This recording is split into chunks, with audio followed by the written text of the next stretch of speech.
قومی cricket team کے بلے باز فخر زمان نیشنل اسٹیڈیم کراچی پر ون ڈے انٹرنیشنل کرکٹ میں سینچری بنانے والے 11ویں پاکستانی کھلاڑی بن گئے۔ اس میدان پر ون ڈے انٹرنیشنل میچز میں 33 سینچری اسکور کی گئی۔ پہلی سینچری ظہیر عباس نے 1983 میں بنائی تھی اور ان کا سکور 113 رنز تھا۔ قبل ازیں سلیمان بٹ نے 2008 اور 2009 میں، محمد یوسف نے 2002 اور 2004 میں دو بار سینچریز بنائی، جبکہ عامر سہیل نے 1996، انضمام الحق نے 2004، کامران اکمل نے 2005، یونس خان نے 2008، شعیب ملک نے 2008 اور بابر اعظم نے 2019 میں ایک بار سینچری بنا چکے ہیں۔ خیال رہے کہ اب تک ون ڈے انٹرنیشنل میں نیشنل اسٹیڈیم پر سب سے زیادہ انفرادی سکور 181 ہے اور یہ کارنامہ ویون رچرڈز نے سر انجام دیا تھا۔ نیشنل اسٹیڈیم میں بھارت کے 5 کھلاڑیوں نے 6 سینچریز اسکور کی ہیں، جس میں سریش رائنا کی 2 سینچریز بھی شامل ہیں۔ ویسٹ انڈیز کی جانب سے 4 کھلاڑیوں نے 5 سینچریز بنائی ہیں۔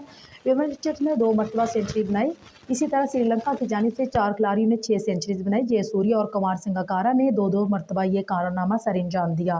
اسی طرح آسٹریلیا اور انگلینڈ کے ایک کھلاڑی نے اس میدان میں سینچری اسکور کی ہے۔